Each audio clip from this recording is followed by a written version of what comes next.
પોરબંદર જિલ્લામાં આ વર્ષે જીરાનું વાવેતર ઓછું થયું છે। ગત વર્ષની સરખામણીમાં ખૂબ ઓછું વાવેતર થયું છે, જેમાં 14,320 હેક્ટરમાં જ આ વાવેતર કરવામાં આવ્યું છે, જેમાં ખેડૂતોને સારા પાક અને સારા બજાર ભાવ મળવાની આશા સેવાઈ રહી છે।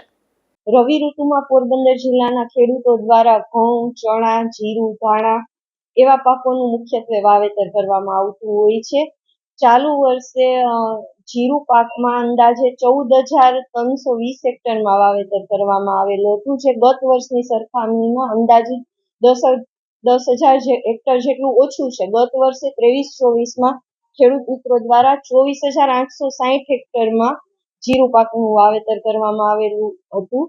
આનું કદાચ મુખ્ય કારણ એવું હોઈ શકે કે ચાલુ વર્ષે વરસાદ થોડોક વધારે ખેંચાણો હતો ને કમોસમી વરસાદની પણ ઘણી આગાહી સંભાવનાઓ હોય છે, એટલે ખેડૂતોએ જીરું કરતા ઘઉં, ચણા એવા પાકોને વાવેતર કરવામાં વધારે રસ દાખવેલો હોય। ચાલુ વર્ષે થોડુંક ઓછું વાવેતર થવાના કારણે જે ખેડૂત મિત્રોએ વાવેતર કરેલું છે તેમને સારા બજાર ભાવ મળવાની આશા છે।